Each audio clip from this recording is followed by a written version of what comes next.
అంటే ఇక్కడ ప్రమోషన్లలో కనిపిస్తారు, అక్కడ మాటలు రాస్తారు, ప్రొడ్యూస్ చేస్తారు, డైరెక్షన్ చేస్తారు, కాబట్టి ఆల్రౌండర్. Thank you. అందరికీ నమస్కారం. నేను బ్యాండ్ మేళం సినిమా చాలా వరకు చూశాను. అంతకుముందు కథ కోన వెంకట గారు నాకు చెప్పడం జరిగింది. చాలా బాగుంది సార్ సినిమా, చాలా జాగ్రత్తగా తీయాలి, ఇది ఇంత మంచి లవ్ స్టోరీ, చాలా హార్ట్ టచింగ్ లవ్ స్టోరీ ఇది అన్న తర్వాత ఆయన నాకు సినిమా చూపించడంతో కథ ఆయన సరిగ్గా చెప్పలేదా, ఆయన చెప్పిన దానికంటే చాలా బాగా తీశాడు డైరెక్టర్ అనిపించింది. చాలా గొప్పగా తీశాడు సతీష్.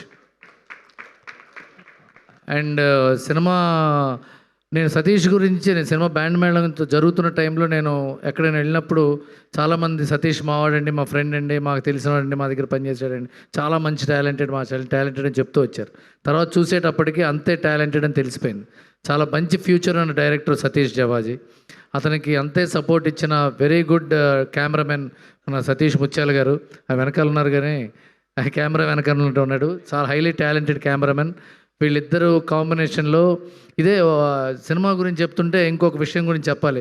కొన్ని సంవత్సరాల క్రితం ఇదే స్టేజ్ మీద బేబీ ఫంక్షన్ జరుగుతున్నప్పుడు ఈ సాంగ్కి చాలా మంచి అవార్డ్స్ వస్తాయని అన్నాను నేను. అది నేషనల్ అవార్డు కొట్టాడు విజయ్ ఆ సినిమాకి.